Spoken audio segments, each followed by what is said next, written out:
วเทียนให้แสงป่าไม้แดงให้ความรู้คณะสงฆ์อำเภอชัยประการร่วมกับโรงเรียนพระปริยัติธรรมวัดป่าไม้แดงขอเชิญชวนศรัทธาสาธุชนทุกท่านนำบุตรหลานเข้าร่วมโครงการบรรพชาอุปสมบทภาคฤดูร้อนเฉลิมพระเกียรติรุ่นที่33ระหว่างวันที่7ถึง13เมษายน2568เพื่อศึกษาพระธรรมและเป็นศาสนทายาทสืบทอดอายุพระพุทธศาสนาณวัดป่าไม้แดงตำบลหนองบัวอำเภอชัยประการจังหวัดเชียงใหม่โอกาสทางการศึกษาเรียนต่อระดับประถมศึกษาป .1 ถึงป .6 หรือมัธยมศึกษาม.1 ถึงม.6 สิทธิพิเศษสำหรับผู้เข้าร่วมบวชฟรีเรียนฟรีที่พักฟรีมีรถรับส่งฟรีมีทุนการศึกษาพร้อมเปิดประตูสู่อนาคตที่ดีร่วมสร้างคนดีสู่สังคมและรักษาแก่นพระพุทธศาสนาสนใจสมัครบวชหรือติดต่อสอบถามเพิ่มเติมได้ที่ 089-852-3498 พระครูวรสุตเขตดร.ผู้อำนวยการหรือที่โรงเรียนพระปริยัติธรรมวัดป่าไม้แดงเจ้าอาวาสทุกวัดในอำเภอชัยประการและกำนันผู้ใหญ่บ้านในอำเภอชัยประการมาร่วมปลูกฝังศีลธรรมเพื่ออนาคตของชาติเปลวเทียนให้แสงป่าไม้แดงให้โอกาสทางชีวิต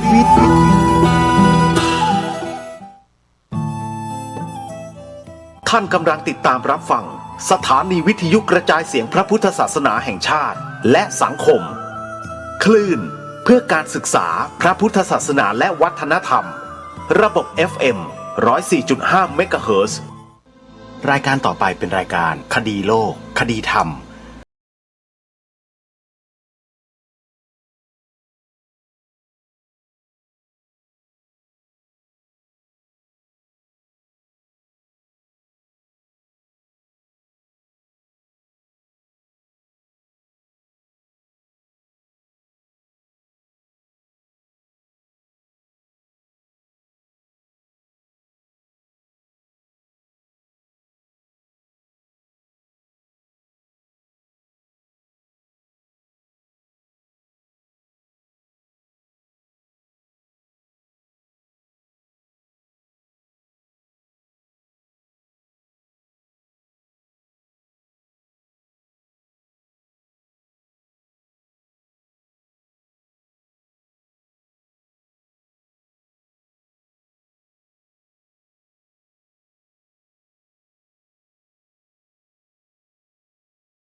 ท่านสามารถติดตามรับฟังรายการนี้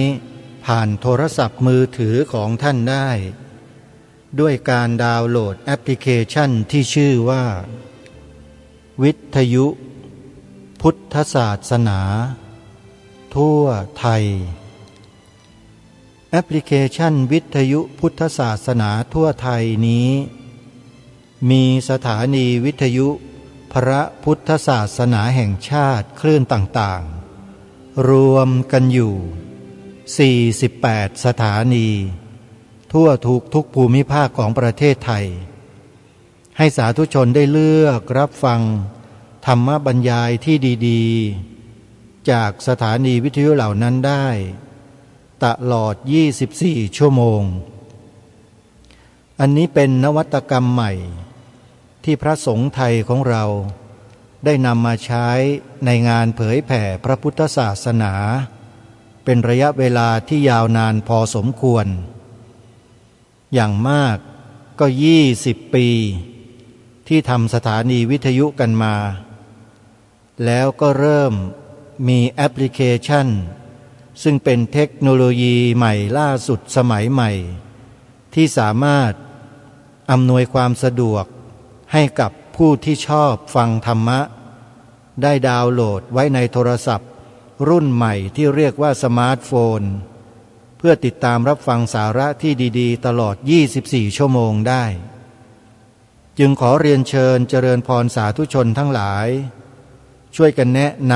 ำเพื่อนสหธรรมิกแนะนำญาติธรรมของเราให้ดาวน์โหลดแอปพลิเคชันนี้ไว้ในโทรศัพท์ให้ทั่วถึงกันทั้งประเทศเพื่อเราจะได้สร้างสรรค์สิ่งดีๆให้เกิดขึ้นในใจของพวกเรากันโดยอาศัยหลักธรรมคำสอนของพระสัมมาสัมพุทธเจ้าที่ครูบาอาจารย์ของเราผู้ทรงแก่เรียนผู้ทรงแก่การปฏิบัติถ่ายทอดสิ่งเหล่านี้ให้เราทุกวันทุกวันทุกวันวันเวลานั้นมันล่วงเลยผ่านไปไม่หวนกลับไปแล้วก็ไปรับไม่กลับมาหาเรานะโยมถ้าเราปล่อยเวลาเหล่านี้ทิ้งไปโดยเปล่าประโยชน์โดยที่เราไม่เก็บเกี่ยวเอาประโยชน์ในขณะที่เรายังมีลมหายใจอยู่มันก็น่าเสียดายเหลือเกินที่ปล่อยเวลาทิ้งกันไปการฟัง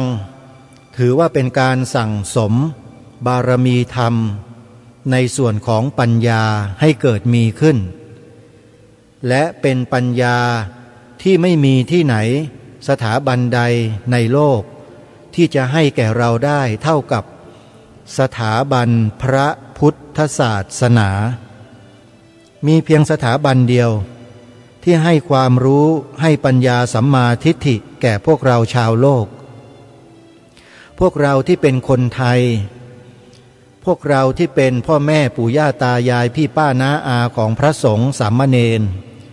ที่บวชที่เรียนที่ปฏิบัติกันอยู่ในกลุ่มญาติธรรมของเราเนี่ยพวกเรานี่ถือว่าโชคดีที่สุดในโลกนะลองมองสังเกตดูข่าวสารข้อมูลที่เขานำเสนอผ่านสื่อทุกวันนี้เราก็ทราบดีว่าหลายๆพื้นที่ของโลกของเราเนี่ย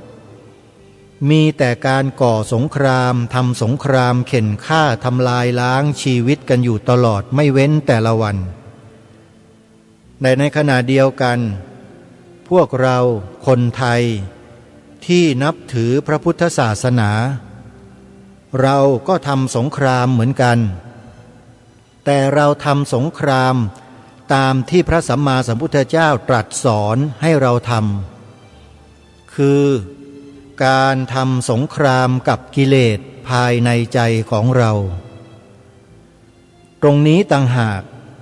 ที่เป็นการแก้ปัญหาของสังคมมนุษย์ของโลกได้อย่างถูกทางและตรงที่สุดถูกต้องที่สุดคือต้องไปแก้ที่ตัวกิเลสกำจัดกิเลสให้มันอ่อนแรงลงให้มันถูกทำลายล้างให้หมดสิ้นไปในจากจิตใจของเราเนี่ย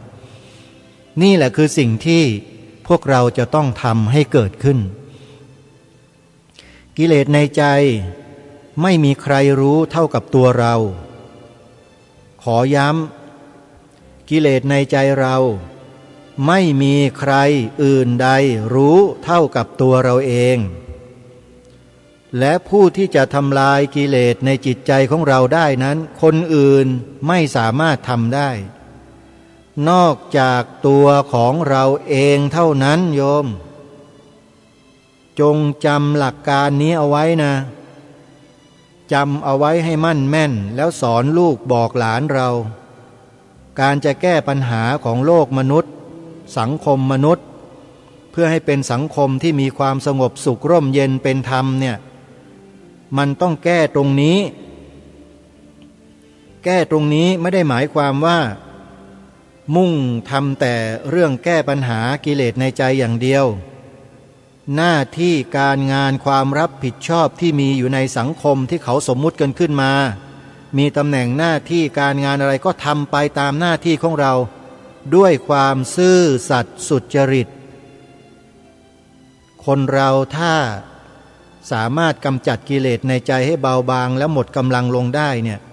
ไปทำงานหน้าที่อะไรมันก็ทำด้วยความซื่อสัตย์สุจริตเพราะอะไรเพราะมันไม่มีกิเลสไปทำด้วย มันถูกกำจัดไปด้วย ปัญหาสังคมมันจะเกิดไหมล่ะไม่เกิด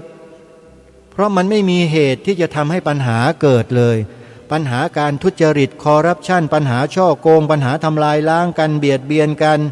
ทะเลาะเบาะแว้งกันหมดไม่มีเหลือเพราะไปแก้ที่เหตุของมันคือตัณหาอุปาทานเป็นต้นนี่คือสิ่งที่ทางรายการครูบาอาจารย์ทั้งหลายทั้งปวงพระสงฆ์สามเณรแม่ชีอุบาสกบาสิกาผู้ศึกษาเรียนรู้ธรรมปฏิบัติธรรมท่านก็พยายามที่จะดึงพวกเราให้เข้ามาสู่แนวทางที่ถูกต้องเหล่านี้เราทำกันมาโดยตลอดใครที่มีความสามารถทำได้ในระดับไหนเราก็ทำในระดับนั้นๆให้เต็มที่ญาติโยมอย่าไปกังวลอย่างหลายท่านหลายคนเนี่ยนะโยมให้มาถือศีลให้มาภาวนาเนี่ยบอกโอ้ยลำบากอย่าให้โยมทำเลยขอให้โยมช่วยแค่ในระดับให้ทานได้ไหมได้โยมค่อยๆทำไปให้ทานไปแล้วถ้ามีบุญบารมีเพิ่มพูนขึ้นเราอาจจะมาถือศีลให้เพิ่มขึ้นถ้ามีบุญบารมีเพิ่มขึ้นอีกเราก็อาจจะมานั่งบำเพ็ญภาวนาเหมือนกับท่านอื่นๆญาติโยมอื่นๆครูบาอาจารย์ทั้งหลายทั้งปวงเราก็มาทำกันได้ศาสนาพุทธนี่เปิดประตูรับอยู่ตลอดเวลาเลยโยมครูบาอาจารย์เราไม่เคยปิดประตูเลยมีแต่โบกไม้โบกมือมานะมาเฮเอหิเอหิจงมามาเรียนรู้มาดูมาศึกษาสิ่งที่มันมีเป็นปรากฏการณ์ที่เกิดขึ้นตามความเป็นจริงในชีวิตของเราเนี่ยมันมีจริงๆนะพระพุทธเจ้าตรัสยืนยันไว้แล้วพระสงฆ์สามเณรแม่ชีอุบาสกอุบาสิกาผู้ศึกษาธรรมปฏิบัติธรรมเหล่านั้นก็พยายามที่จะบอกจะสอนพวกเรากันให้เข้าใจถึงชีวิตพระสงฆ์เรานี่ไม่ใช่ว่าทิ้งญาติโยมนะไม่เคยทิ้งนะเพียงแค่คำกล่าวบอกบุญให้ญาติโยมได้ทำทานรักษาศีลเจริญภาวนาถือว่าพระสงฆ์เนี่ยท่านมีความกรุณาต่อพวกเราสาธุชนทั้งหลายแล้วนะโยมถ้าพระสงฆ์ไม่บอกญาติโยมไม่ประกาศไม่เชิญชวนไม่อะไรเลยอะโยมคิดว่าญาติโยมจะรู้จะทราบไหมโยมก็ทำมาหากินแข่งแย่งแข่งขันกันไปสร้างปัญหาเกิดขึ้นในสังคมกันสารพัดสารเพไม่มีใครมาบอกมาสอนมาแนะนำเราเลยเนี่ยสังคมมันจะวุ่นวายกว่านี้แค่ไหนใช่ไหมโยมนี่แหละเพราะฉะนั้นพระพุทธเจ้าจึงทรงกำหนดวางตัวบุคลากรในพระพุทธศาสนาเอาไว้อย่างเหมาะสมดีแล้วคือพระภิกษุภิกษุณีอุบาสกอุบาสิกานี่คือในสมัยครั้งพุทธกาลและหลังพุทธกาลมา500 ปีภิกษุณีนั้นยังมีอยู่แต่หลังจากนั้นไปแล้วก็หมดสาบสูญไปเลยไม่มีเหลือที่ยังเห็นยังมีอยู่เนี่ยยังไม่แน่ใจเหมือนกันว่าจะเป็นภิกษุณีที่เกิดขึ้นมาถูกต้องตามหลักของคุรุธรรม8ตามหลักที่พระสัมมาสัมพุทธเจ้าทรงวางไว้หรือเปล่าอาตมาภาพก็ไม่แน่ใจเหมือนกัน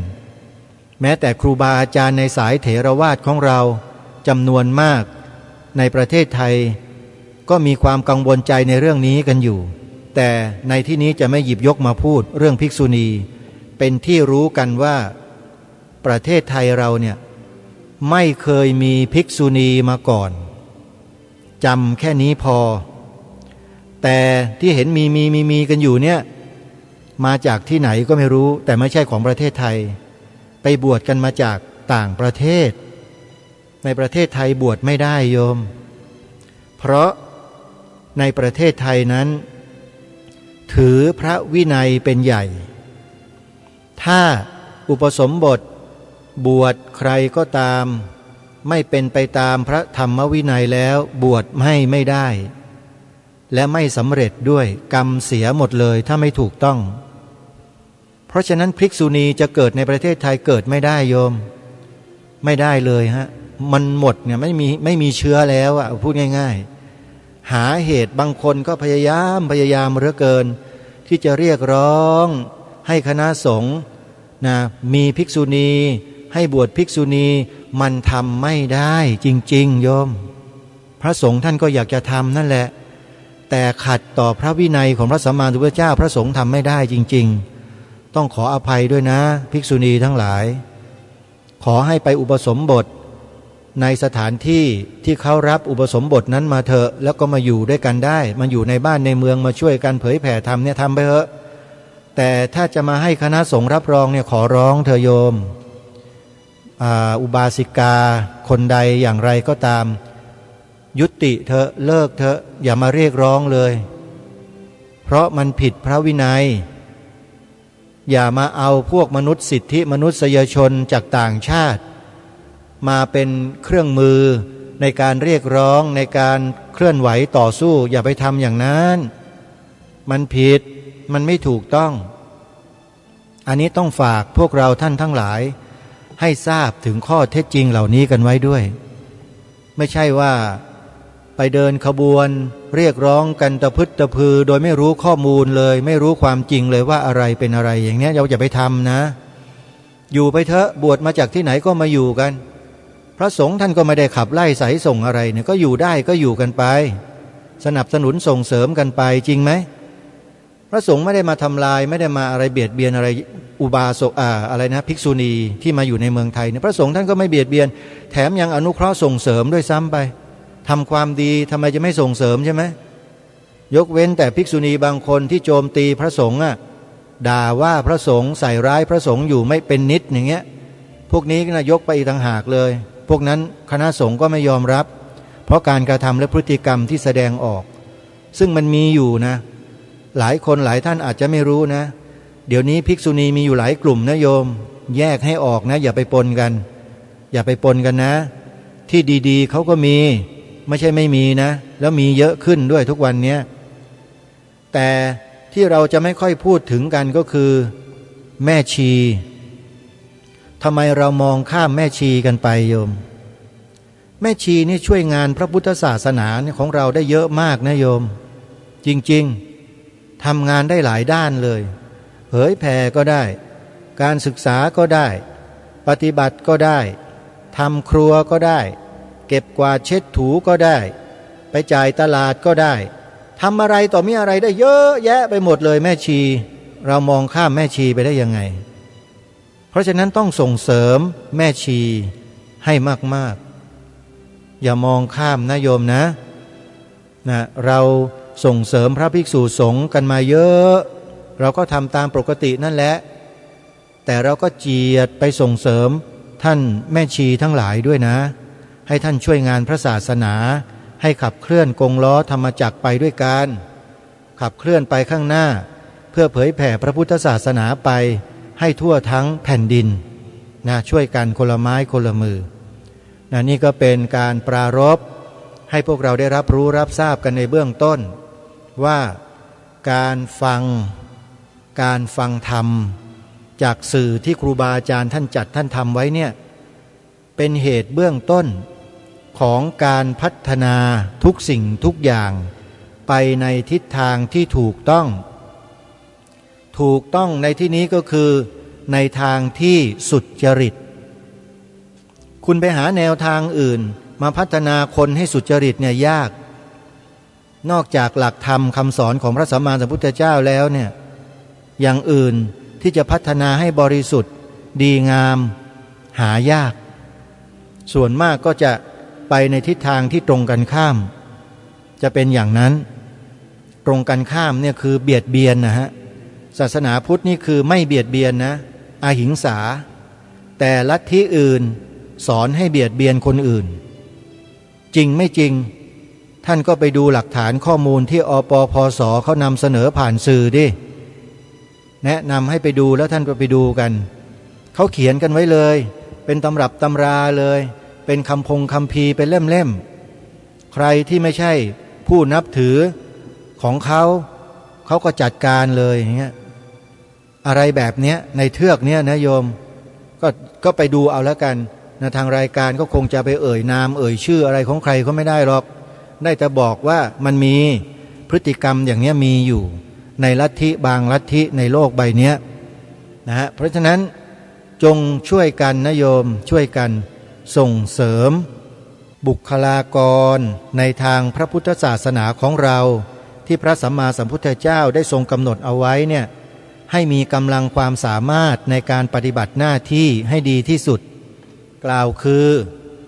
ภิกษุภิกษุณีอุบาสกอุบาสิกาในที่นี้ก็คือแม่ชีด้วยช่วยแม่ชีให้เยอะๆแม่ชีช่วยงานพระศาสนาเยอะมากเลยโยมลองไปนั่งดูเถอะแม่ชีแต่ละท่านเนี่ยถ้าใครได้มาคลุกคลีได้มาตีโมงได้มาอยู่ได้มาช่วยท่านก็จะเห็นแม่ชีทั้งหลายเนี่ยว่าท่านไม่ได้อยู่เฉยอะเรียกว่านอนดึกตื่นเช้านอนดึกกันเป็นประจำมาบำเพ็ญกิจของตนช่วยกิจของพระศาสนาไม่หยุดไม่หย่อนทำกันจนกระทั่งหมดเรี่ยวหมดแรงกันไปข้างหนึ่งเลยแหละนะฮะนี่ก็คือการทำหน้าที่ของคนเราแล้วการทำหน้าที่ถ้าจะให้ดีต้องฝึกฝนอบรมตนในขณะที่ทำหน้าที่นั้นไปด้วยฝึกฝนอบรมตนในที่นี้ก็คือการขัดการขูดการเกลาการฆ่ากิเลสในใจไปด้วยอย่าให้กิเลสมันพองโตนะอย่าให้มีกำลังใช้หลักของสติปัฏฐานสี่นี่แหละกำหนดรู้ดูอาการเป็นไปของรูปเวทนาสัญญาสังขารวิญญาณเนี่ยโดยเฉพาะในส่วนของสังขารธรรมเนี่ยโยมมันเยอะมันกลุ่มรุมกลุ่นอยู่ในใจของเราเนี่ยเยอะมากเลยสังขารธรรมเนี่ยลองไปเซิร์ชดูใน Google นะสังขารธรรมมีเท่าไหร่สังขารเจตสิกเนี่ยโยมมีอยู่ตั้ง50สังขารธรรมเนี่ยมี50เว้นเวทนาสัญญาเวทนาสัญญาเนี่ยไม่ใช่ตัวปรุงแต่งแต่เป็นตัวที่เป็นตัวเสวยอารมณ์แล้วก็เป็นตัวความจำได้หมายรู้เท่านั้นแต่ไม่ได้ปรุงแต่งจิตเวทนาสัญญาเนี่ยนะแต่ตัวปรุงแต่งจิตของเราที่เป็นกุศลที่เป็นอกุศลเนี่ยมีอยู่50ตัวไปศึกษาดูนะโยมอาตมาภาพมีเวลาน้อยถ้าจะอธิบายขยายความให้โยมทราบตรงเนี้ยเวลาไม่พอเพราะเยอะมาก50ตัวนะก็มีอะไรบ้างล่ะมีสัพพจิตตสาธารณเจตสิก5เว้นเวทนาสัญญานะแล้วก็มีอกุศลเจตสิก14โสภณเจตสิก25รวมแล้วก็50นะเป็นสังขารธรรมรวมนี้แหละที่เราจะต้องหมั่นพิจารณาใช้สติไปกำหนดรู้ดูอาการเป็นไปของสังขารธรรมเหล่านี้เพื่ออะไรเพื่อแยกให้ออกให้ได้ว่าสังขารธรรมอันไหนเป็นกุศลควรเจริญสังขารธรรมอันไหนเป็นอกุศลควรกำจัดเห็นไหมฮะถ้าเราไม่รู้จักเขาเราจะไปเจริญและจะไปกำจัดเขาได้ไหมไม่ได้นะเพราะความไม่รู้ไงไม่รู้เพราะอะไรเพราะไม่ได้ศึกษาไม่ได้เรียนรู้การศึกษาเรียนรู้มีอยู่หลายอย่างเรียนรู้ด้วยการเขียนอ่านท่องตำรับตำราทำความเข้าใจในตำรับตำราในชั้นเรียนนี่ก็ถือว่าเป็นการเรียนรู้ประการหนึ่ง2การฟังครูบาอาจารย์ท่านเทศนาบรรยายปาฐกถาเสวนาอภิปรายทางวิชาการหรือกึ่งวิชาการอะไรก็แล้วแต่ในทางพระพุทธศาสนาก็ถือว่าเป็นการศึกษาเหมือนกันเห็นไหมฮะหรือแม้แต่ครูบาอาจารย์ที่ท่านสอนท่านบอกเราอยู่ในสำนัก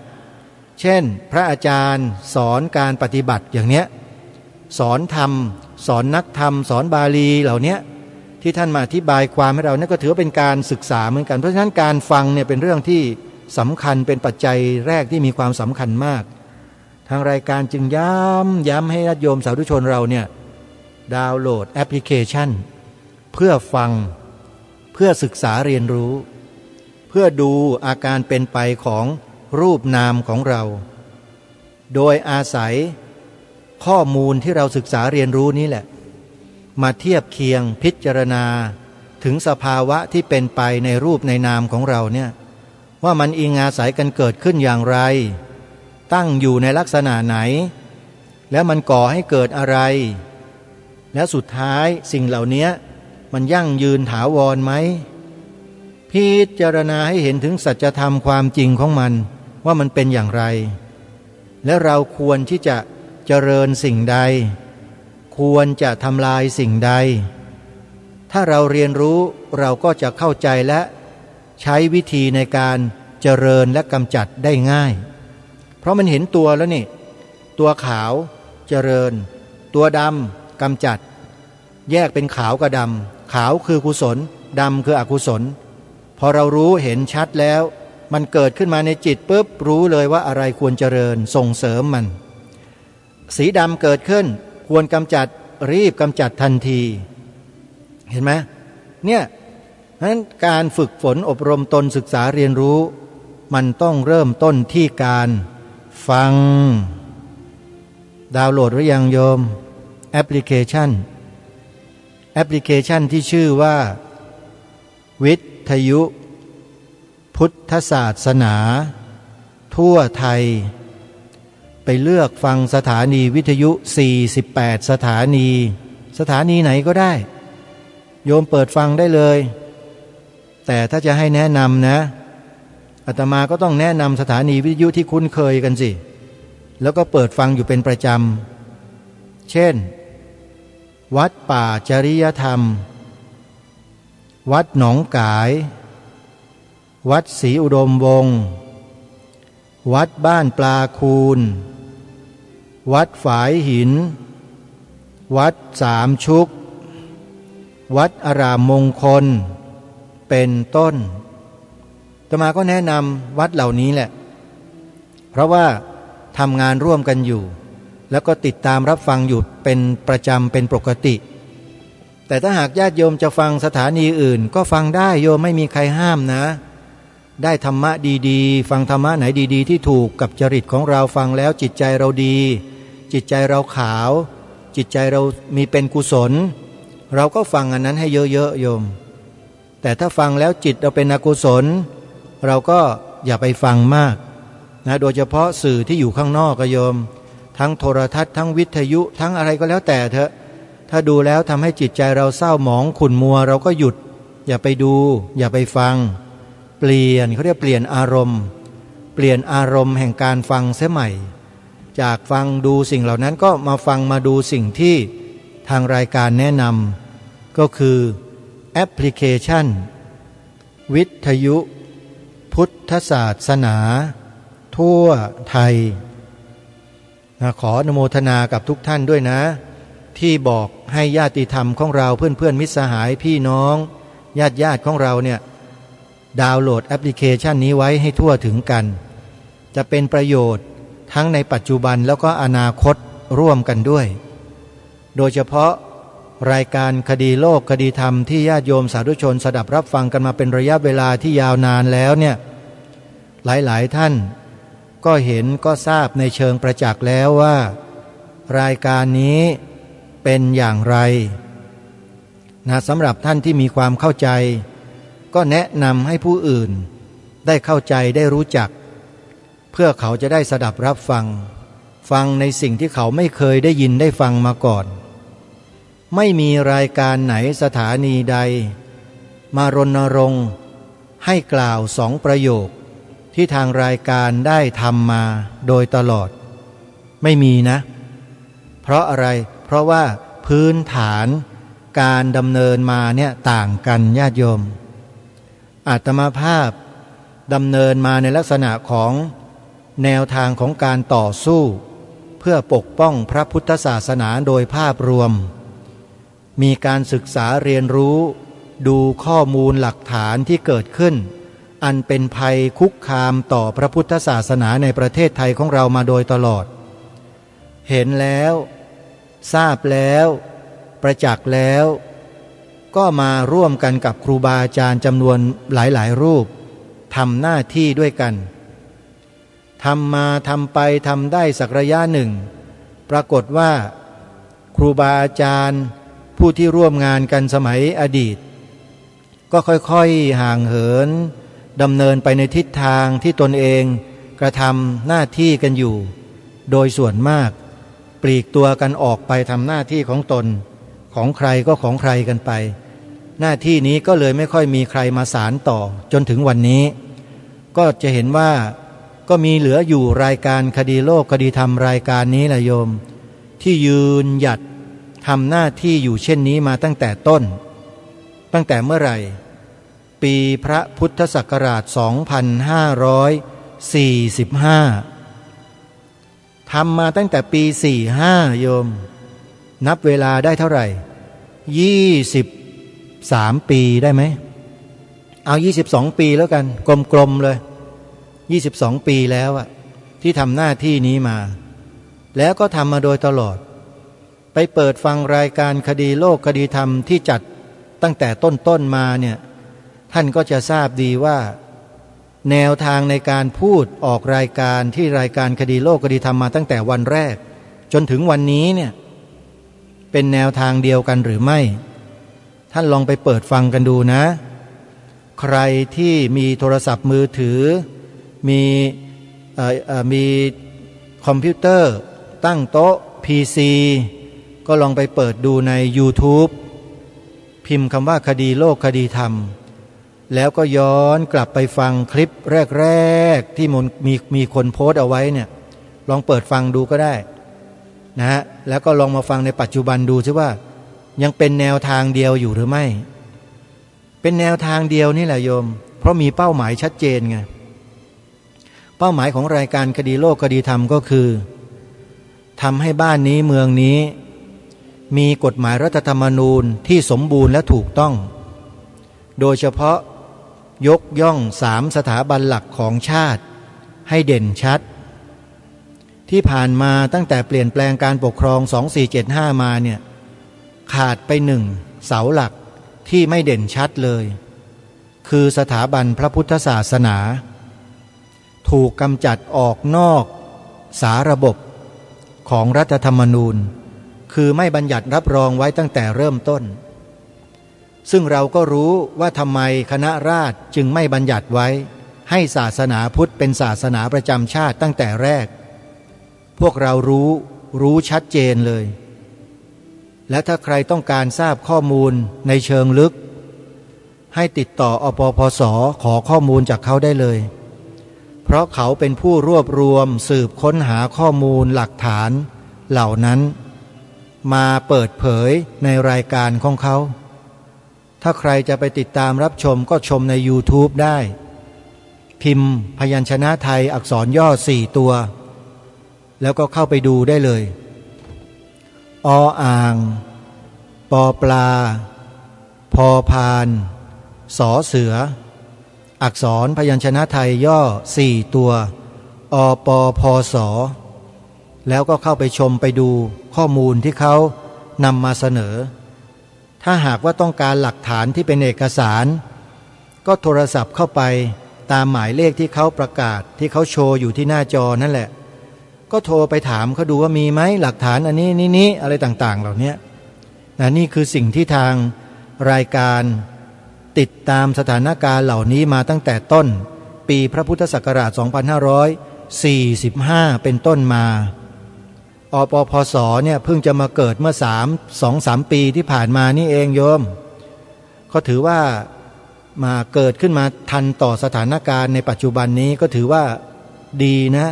เป็นโอกาสที่ดีมากที่เรามีคนที่เสียสละและมาทำหน้าที่นำเอาความจริงหรือข้อเท็จจริงหลายๆประการเนี่ยมาเปิดเผยให้ประชาชนคนไทยเราได้รับรู้รับทราบเพื่อจะได้มีทิศทางแนวทางในการช่วยเหลือซึ่งกันและกันให้ถูกต้องจะได้ไม่ไปหลงวาทกรรมหลงคารมของใครที่จ้องจะทำลายพวกเราให้แตกแยกกันเราจะได้ไม่ไปหลงกลคนเหล่านั้นเรามาศึกษาหาข้อมูลและมาสร้างเป้าหมายอันเดียวกันให้เกิดขึ้นตรงนี้บ้านเมืองเราก็จะเกิดสันติสุขเกิดความสงบร่มเย็นอย่างแท้จริงได้ภายใต้ร่มเงาของ พระบวรพุทธศาสนาเท่านั้นพระพุทธศาสนาเท่านั้นที่จะสร้างความสงบสันติได้เกิดขึ้นอย่างแท้จริงในโลกใบนี้ได้ศาสนาอื่นลัทธิอื่นไม่สามารถทำได้เหมือนกับศาสนาพุทธขอบอกได้เลยว่าไม่เหมือนกันลัทธิอื่นศาสนาอื่นสอนให้ยึดมั่นถือมั่นในตัวตนแต่ศาสนาพุทธสอนให้ละตัวตนตรงกันข้ามเลยใช่ไหมโยมแล้วที่มีคนไปสร้างวาทกรรมหลอกลวงมนุษย์ทั้งโลกเที่ยวไปพูดว่า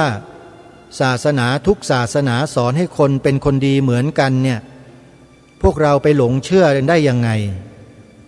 มันไม่ใช่ความจริงสักหน่อยที่ถูกต้องพูดอย่างนี้ศาสนาทุกศาสนาสอนให้คนเป็นคนดีแต่ไม่เหมือนกันสอนลูกบอกหลานบอกลูกศิษย์ลูกหานักเรียนนักศึกษาอย่างนี้นะอย่าไปสอนตามพวกนักสร้างวาทกรรมพวกนั้นพวกนี้ไม่ได้มีความปรารถนาดีหวังดีต่อชาติบ้านเมืองของเราหรอกไม่เช่นนั้นเขาจะพูดเช่นนั้นได้ยังไงบอกว่าศาสนาทุกศาสนาสอนให้คนเป็นคนดีเหมือนกันเขาจะพูดได้ยังไงแปลว่าเขามีกระบวนการวิธีการคิดที่เขาตั้งธงมาแล้วเขาก็สร้างกระแสเหล่านี้ขึ้นมาแต่พวกเราเองเนี่ยรู้ไม่เท่าทันคนพวกนี้ไงก็เลยไปคล้อยตามเขาระยะหนึ่งแต่หลังจากที่ความจริงหลายๆประการมันเปิดเผยขึ้นมาเนี่ยก็เลยทำให้คนไทยเราทุกวันนี้มีความฉลาดเฉลียวในการรับข้อมูลข่าวสารเนี่ยเพิ่มมากขึ้นบวกกับครูบาอาจารย์ของเรามีการใช้สื่อวิทยุกระจายเสียงสื่อโซเชียลเน็ตเวิร์กออกมาชี้แจงมาแสดงมาอธิบายสิ่งต่างๆให้เราได้รับรู้รับทราบโดยทั่วกันก็เลยทำให้พวกเรานั้นไม่ตกเป็นเหยื่อของคนเหล่านั้นโดยง่ายและโดยเฉพาะรายการคดีโลกคดีธรรมรายการนี้บอกพูดย้ำกันอยู่ตลอดเวลาว่าพวกเราคนไทยทุกคนต้องมีจุดยืนของความเป็นคนไทยของเราเอาไว้ให้มั่นคงนะแล้วจุดยืนนั้นคือจุดยืนอะไรล่ะจุดยืนที่บรรพชนเราฝากไว้ฝังไว้ให้แก่พวกเราได้ดำเนินต่อก็คือทำอะไรก็ตามต้องทำเพื่อส่วนรวมอะไรล่ะคือส่วนรวมของประเทศสถาบันทั้งสามไงชาติพระพุทธศาสนาพระมหากษัตริย์ชัดเจนนะพระพุทธศาสนานะฟังให้ชัดไม่ใช่ศาสนาอื่นนะโยมเราไม่ต้องไปยอยกศาสนาอื่นนะเขาอยู่ของเขาได้แต่ศาสนาที่ทุกคนเป็นคนไทยที่มีหน้าที่ต้องยอยกคือศาสนาพุทธอันนี้ขอย้ำเลยเราไม่ได้รังเกียจคนศาสนาอื่นแม้แต่นิดเดียวไม่ได้รังเกียจแต่เรารู้ไงว่าคำสอนของศาสนาอื่นลัทธิอื่นนิกายอื่นเนี่ยเป็นยังไงแล้วมันเกิดผลอะไรที่เป็นรูปธรรมที่เกิดขึ้นในโลกใบนี้ภายใต้คำสอนความเชื่อของลัทธิและศาสนาเหล่านั้นเรารู้ไงและบรรพชนเราบรรพบุรุษของเราในอดีตก็ทรงทราบก็รู้อยู่แล้วจึงได้ทรงยอยกพระพุทธศาสนามาอย่างต่อเนื่องยาวนานหลายพันปีจริงไหมองค์พระประมุขของแผ่นดินผู้ทรงบริหารกิจการบ้านเมืองในอดีตทำไมพระองค์เหล่านั้นจึงไม่ทรงยอยกลัทธิอื่นศาสนาอื่นนิกายอื่นล่ะทำไมพระองค์จึงทรงยอยกแต่พระพุทธศาสนามาโดยตลอดล่ะเราเคยคิดข้อนี้กันไหมเพราะเหตุอะไรนี่แหละคือสิ่งที่เราจะต้องศึกษาทำความเข้าใจให้ชัดรายการคดีโลกคดีธรรมพยายามย้ำบอกพวกเราในเรื่องนี้มาโดยตลอดแล้วก็อย่าประมาทเด็ดขาดประมาทไม่ได้นะพวกลัทธิอื่นนิกายศาสนาอื่นเนี่ย เขาไม่ได้ปราณีเหมือนอย่างพวกเรานะปราณีไหมโยมว่าปราณีไหมฆ่าตัดคอวางระเบิดยิงทิ้งเลยผู้บริสุทธิ์เด็กนักเรียนพระสงฆ์พระเสงฆ์ฆ่าตายหมดพวกเหล่านั้นน่ะที่ฆ่าพระฆ่าเด็กฆ่าเยาวชนฆ่าครูอยู่น่ะเผาโรงเรียนน่ะพวกนั้นน่ะโยมว่าพวกนั้นเป็นคนดีเหรอโยมดีไหมฮะต้องการคนดีแบบนั้นไหมโยมต้องการให้คนแบบนั้นน่ะมาปกครองประเทศชาติบ้านเมืองไหมลองคิดเนี่ยโยมต้องคิดเรื่องนี้ต้องคิดนะฮะคนเหล่านี้มันมีอยู่ในประเทศอยู่ในสังคมของเราจริงๆแล้วองค์พระบาทสมเด็จพระเจ้าอยู่หัวรัชกาลที่9ตรัสพระบรมราโชวาทเอาไว้ที่ทางรายการได้อัญเชิญมาให้พวกเราได้สดับรับฟังกันเมื่อ2-3 วันที่ผ่านมาเนี่ยให้จดจำเอาไว้โยมเรื่องของคนดีในสังคมเนี่ยควรจะทำยังไงกับคนที่ไม่ดีในสังคมพระองค์ทรงวางหลักการไว้แล้วเราจงยึดหลักการนี้โยมพระราชดำรัสหรือพระบรมราโชวาทที่พระองค์ได้พระราชทานไว้ในพิธีเปิดงานชุมนุมลูกเสือแห่งชาติครั้งที่6ณค่ายวชิราวุธอำเภอศรีราชาจังหวัดชลบุรีวันพฤหัสบดีที่11 ธันวาคมพระพุทธศักราช 2512 ความตอนสำคัญก็คือในบ้านเมืองนั้นมีทั้งคนดีและคนไม่ดีไม่มีใครจะทำให้ทุกคนเป็นคนดีได้ทั้งหมดการทำให้บ้านเมืองมีความปกติสุขเรียบร้อยจึงไม่ใช่การทำให้ทุกคนเป็นคนดีหากแต่อยู่ที่การส่งเสริมคนดีให้คนดีไปปกครองบ้านเมืองและควบคุมไม่ให้คนไม่ดีมีอำนาจไม่ให้ก่อความเดือดร้อนวุ่นวายได้ไม่ต้องไปแปลหรือตีความอะไรอีกนะพระบรมราโชวาทนี้ชัดเจนอยู่แล้วแล้วทางรายการก็ย้ำถามท่านผู้ฟังมาโดยตลอดว่าคนดีคือคนแบบไหนคนดีเนี่ยโยมคือคนมีศีลมีธรรมใช่ไหมถูกไหมฮะคนมีศีลมีธรรมเนี่ยโยมว่าเป็นคนโง่เหรอฉลาดหลักแหลมก็เยอะแยะไปเราก็ต้องส่งเสริมคนดีเหล่านี้แหละขึ้นไปปกครองบ้านเมืองเพื่ออะไรเพื่อควบคุมไม่ให้คนไม่ดีมีอำนาจคนมีศีลมีธรรมเรารู้จักบ้างไหมมีไหมแล้วทำไมเราจึงไม่ส่งเสริมสิ่งที่ทำให้คนมีศีลมีธรรมเนี่ยมีอำนาจอยู่ในบ้านในเมืองทำไมเราไม่ส่งเสริมสนับสนุนเราไปต่อต้านคัดค้านกันอยู่ทำไมในที่นี้ก็หมายถึงพระพุทธศาสนาทำไมเราไปต่อต้านคัดค้านไม่ให้บัญญัติไว้ในรัฐธรรมนูญล่ะแปลว่าเราเนี่ยยังไม่รู้จักยังไม่เข้าใจพระพุทธศาสนาอย่างดีพอใช่ไหมหรือว่าเราไปหลงคารมคมคายของใครเขาอยู่พวกนักสร้างวาทกรรมมาหลอกลวงเราหรือเปล่าไปหลงเชื่อคนเหล่านั้นหรือเปล่าก็เลยมาคัดค้านกันเองอยู่ทุกวันนี้ต่อต้านกันอยู่ทุกวันนี้ทำให้เสียเวลาที่สูญไปโดยเปล่าประโยชน์แทนที่จะช่วยกันผลักช่วยกันดันช่วยกันถ่อช่วยกันพายให้ไปถึงเป้าหมายอันสูงสุดคือยอยกคนดียอยกสิ่งที่ดีให้ปกครองบ้านเมืองมีส่วนร่วมในการปกครองบ้านเมืองบูรณาการบ้านเมืองให้มีคนดีเพิ่มขึ้นเยอะๆแต่เรากลับต่อต้านคัดค้านไม่ให้บัญญัติไว้ในรัฐธรรมนูญว่าพระพุทธศาสนาเป็นศาสนาประจำชาติไทยของเรามันขัดแย้งกันไหมโยมใช่ไหมฮะใช้ปัญญาคิดอย่าใช้อารมณ์ความรู้สึกจงใช้ปัญญาพิจารณาถึงความเป็นจริงว่าสิ่งที่เราเป็นอยู่ต่อต้านอยู่คัดค้านอยู่เนี่ยมันไม่ได้เกิดจากภูมิปัญญาที่เราสร้างขึ้นมาด้วยตัวของเราเองแต่เราไปหลงเชื่อวาทกรรมของใครเขาอยู่ใช่หรือไม่ เพราะฉะนั้นรายการคดีโลกคดีธรรมจึงไม่สามารถที่จะยุติบทบาทและหน้าที่ของตนเองลงได้จึงต้องมาปรารภมาชักชวนมารณรงค์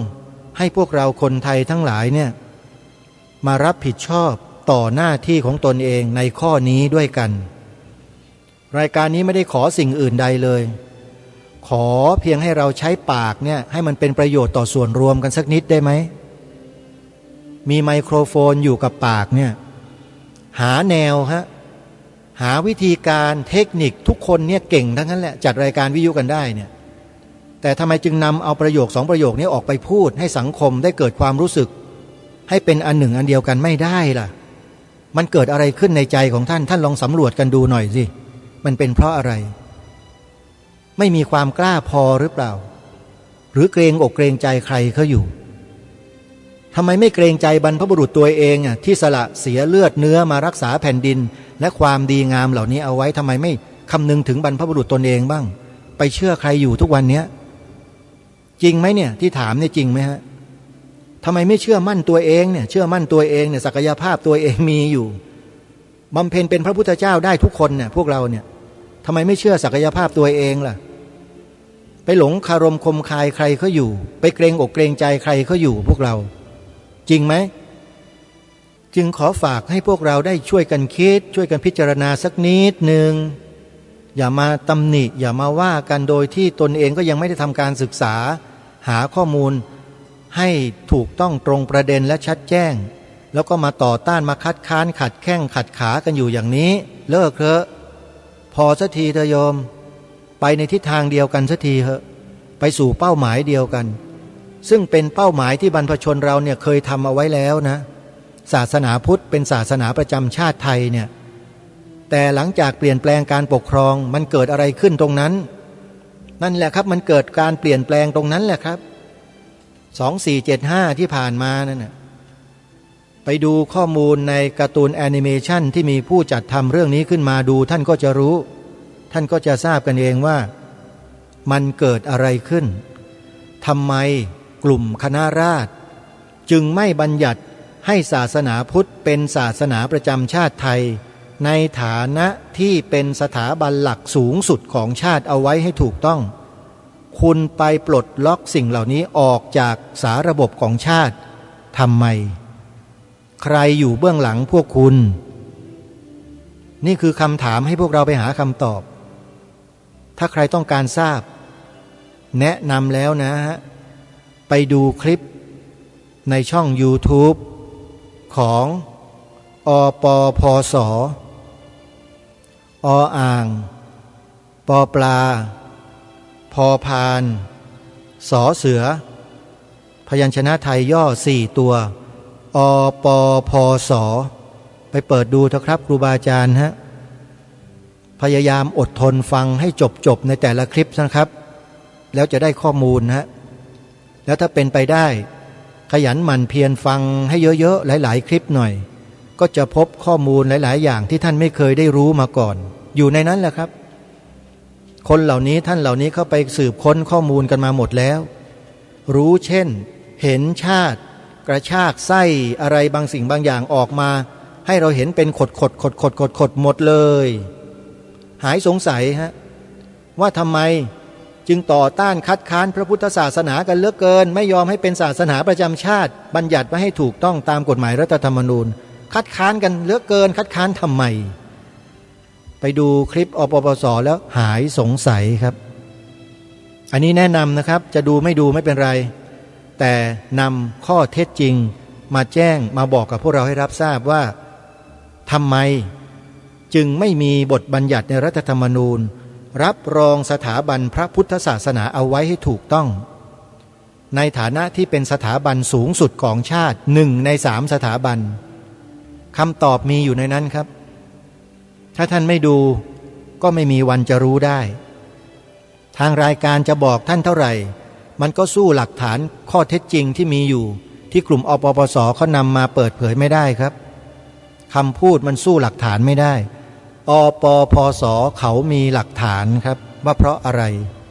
ลองไปสอบถามพวกเขาดูนะแล้วพวกเราจะทราบ แล้วก็ขอรณรงค์เชิญชวนให้พวกเราเนี่ยมีจุดยืนในความเป็นคนไทยของเราให้เป็นไปในทิศทางเดียวกันโดยใช้วาจาคำพูดนี่แหละครับกระจายสิ่งนี้ออกไปความจริงในข้อนี้ออกไปสู่สาธารณะให้เนืองๆบ่อยๆ2 ประโยคที่ทางรายการรณรงค์ให้พวกเราช่วยกันนี่แหละครับหาแนวในการพูดไม่ต้องพูดเหมือนผมหรอกหาเวลาและจุดที่พอเหมาะพูดเลยพระพุทธศาสนาเป็นศาสนาประจำชาติไทยของเราสีขาวในธงชาติไทยหมายถึงพระพุทธศาสนาเท่านั้นจำกัดไว้เฉพาะพระพุทธศาสนาเท่านั้นนะครับที่ถูกต้องถ้าใครนำเอาศาสนาอื่นมาใส่ปนด้วยเนี่ยผิดนะครับผมบอกไว้ก่อนนะฮะผิดนะฮะแม้แต่ความคิดก็ผิดแล้วครับหลักฐานยืนยันชัดเจนว่าไม่ใช่นะฮะไม่มีนะในสีขาวธงชาติไม่มีศาสนาอื่นนะครับมาใส่กันทีหลังมามั่วกันทีหลังทั้งนั้นนะครับผมขอบอกไว้ก่อนอย่าลืมนะมีสำนึกกันนะอย่าไปคล้อยตามสิ่งที่ผิดไม่เช่นนั้นเราจะพาประเทศชาติบ้านเมืองล่มจมได้ขอบอกเอาไว้ในช่วงท้ายรายการวันนี้ท่านผู้ฟังเวลาของรายการหมดท่านผู้ฟังไว้พบกับรายการได้ใหม่ในวันต่อไปขอความสุขความสวัสดีในธรรมแห่งองค์สมเด็จพระบรมศาสดาสัมมาสัมพุทธเจ้าจงปรากฏเกิดมีขึ้นในจิตใจของท่านผู้ฟังทุกท่านทุกคนเทินขอเจริญพรกล้าคิดก็ต้องกล้าทำอย่ากลัวถ้าทำความดีเร่งศึกษาปัญหาให้ทันท่วงทีเมืองไทยจะพัฒนากว่านี้รายการดีๆคดีโลกคดีธรรมขอรำพันบรรยายความคิดเครื่องไม้แห่งสีทั้ง3งามถนัดขาวคือบริสุทธิ์สีสวัสดิ์หมายพระไตรรัตน์และธรรมะคุ้มจิตไทยแดงคือโลหิตเราใสซึ่งยอมสละได้เพื่อรักษาชาติศาสนา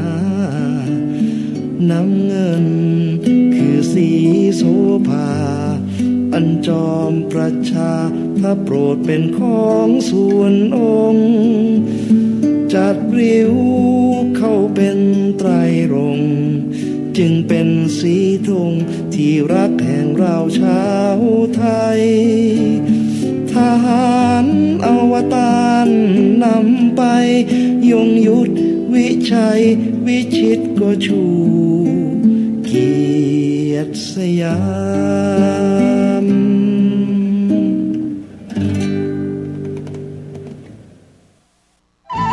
ที่จบไปแล้วนั้นเป็นรายการคดีโลกคดีธรรมดำเนินรายการโดยพระครูปลัดณรงค์ฤทธิ์